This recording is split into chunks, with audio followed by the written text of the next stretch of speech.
Hello friends, सुमन की बगिया में आप सभी का स्वागत है और सभी के लिए प्यार भरा नमस्कार भी। और सब्सक्राइब भी ज़रूर करिएगा अगर अच्छी लगे, पहले ही बोल देती हूँ। लेकिन आज जो मैं आपको दिखाने जा रही हूँ, ये मेरा जो तुलसी का प्लांट है, जो मैंने बताया था आपको बालकनी ट्रांसफॉर्मेशन कर रही हूँ मैं, उसके चलते हुए मैंने ये वीडियो ये भी लिया था, जो मैं आज आपको दिखा रही हूँ कि मैंने किस तरह से अपना जो मेरा प्लांटर था तुलसी का, वो मैंने वाइट सिरेमिक में, पहले टेराकोटा का था और उस पर कलर हो रखा था, और अब मैंने वाइट सिरेमिक का चूज़ किया है और इसमें मैं चेंज करूँगी इसको, तुलसी के प्लांट को रीपॉट करूँगी। साथ साथ में क्योंकि सर्दियाँ आ रही हैं तो थोड़ी सी टिप्स भी डिस्कस कर लूँगी कि देखिए, जब भी सर्दी आती है तो तुलसी का पौधा ज़्यादातर डोरमेंसी में मतलब चला ही जाता है, ज़्यादातर क्या वो जाता है। और आम लोगों की ये रहती है, अरे हमारा तुलसी तो पूरा सूख गया, इसके पत्ते तो पूरे सूख गए। उसके लिए 2-3 बातों का ध्यान ज़रूर रख लीजिएगा। वैसे मैंने बहुत अच्छे से रिपोर्ट करते करते सब बातें कर रही हूँ मैं आपके साथ। और वैसे मैंने तो तुलसी की पूरी केयर टिप्स विंटर की दी हुई है, उसका भी लिंक मैं दे दूँगी डिस्क्रिप्शन बॉक्स में।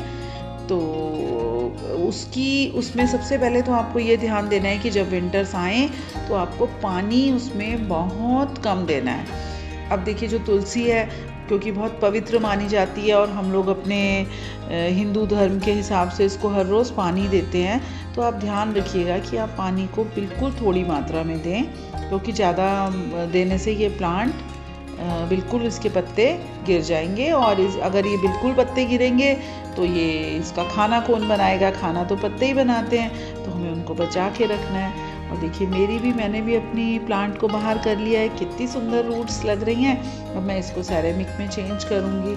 और दूसरी बात कि इसको इस सीज़न में कोई फर्टिलाइज़र की कोई ज़रूरत नहीं होती, क्योंकि ये डोरमेंसी में जाता है।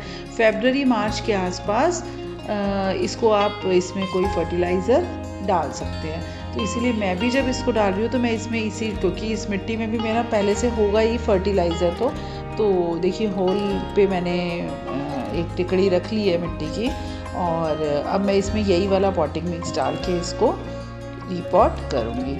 और साथ साथ मैं ये भी बताना चाहूँगी कि जब भी विंटर्स आती है तो आप देखिए, इसको इस जगह पे रखिएगा जहाँ से, जैसे कि आपकी शेड में हो, मतलब ऊपर से छत हो जहाँ पे।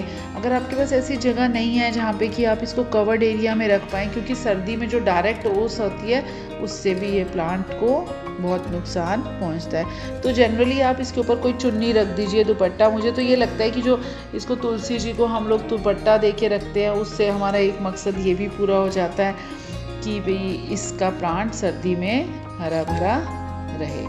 और खाद का भी मैं आपसे बता ही रही हूँ कि खाद भी हमें देने की, इसमें कोई भी फर्टिलाइज़र देने की ज़रूरत नहीं है। और देखिए, इसमें कब बीज भी आ जाते हैं छोटे छोटे। तो अभी मैं जो कर रही हूँ, मैं तो इसकी देखिए जितनी सूखी हुई डंडियाँ हैं वो सारी डंडियाँ काट रही हूँ, ताकि इसको जब बढ़ने के लिए जो इसकी एनर्जी है इधर उधर वेस्ट ना हो। इसी तरह से अगर इसमें बीज आ गए हों तो उन बीजों को भी आप निकाल सकते हैं। नहीं तो प्लांट जो है वो अपनी ग्रोथ रोक देता है, क्योंकि उसकी एनर्जी, बीज को वो समझता है कि मेरा लाइफ स्पैन ख़त्म हो गया है, क्योंकि बीज बन गए हैं। तो उसको भी हमें, अगर हम चाहते हैं हमारा प्लांट हरा भरा रहे, तो हमें उसको भी निकाल देना चाहिए। तो देखिए, ये छोटी छोटी जितनी भी सूखी पत्तियां हैं, डंडियां हैं, इन सबको मैं स्टिक को निकाल दूंगी। और थोड़ा सा, हाँ, लेकिन हमें ये ज़रूर ध्यान रखना है कि थोड़े पत्ते ज़रूर रह जाने चाहिए। और मैं तो ये इसलिए भी कर रही हूँ ताकि एक अच्छी सी शेप में, बहुत टेढ़ी मेढ़ी शेप हो गई थी इसकी, और ये अच्छी सी शेप में रहे। और विंटर्स भी आ गई हैं देखिए, और मैंने थोड़े से इसके साथ पत्ते भी छोड़ दिए हैं। अब बस ये बहुत अच्छे से ग्रोथ करेगा। और अभी तो डोरमेंसी है, जैसे ही फरवरी मार्च आएगी ये अपनी शेप पूरी ले लेगा, तब तक भी ये लाइव रहेगा। नहीं तो जनरली कई लोगों की शिकायत रहती है कि विंटर्स में तो प्लांट ही तुलसी डाई हो गया। और मैंने देखा ज़्यादातर लेडीज़ को, जैसे ही विंटर्स ख़त्म होती है फिर से प्लांट ढूंढ रही होती हैं, अरे तुलसी का प्लांट चाहिए, हमारा तो प्लांट ही डाई हो गया। तो बस ये 2-3 चीज़ों का ज़रूर ध्यान रखिएगा कि उसके ऊपर कुछ ना कुछ कपड़ा कवर करिएगा या छत हो। और पानी बहुत कम दीजिएगा। अगर आप रेगुलर देना है पानी अपने अनुसार, जैसे मैं भी देती हूँ रेगुलर, तो उसको आप थोड़े से बिल्कुल थोड़ा दीजिएगा। और चलिए, लग गया मेरे गणेश जी का तुलसी जी। और देखिए ये तो मैं बताना भूल गई ना, ये साथ में जो मैंने छोटे छोटे से अपने प्लांटर सजाने के लिए लगा दिए हैं। तो फिर मिलूँगी मैं आप लोगों के साथ। हाँ, पानी तो ज़रूर देना होता है, रिपोर्ट करते हुए पानी ज़रूर दे दीजिएगा। चलिए फिर मिलेंगे, bye friends, happy gardening, take care.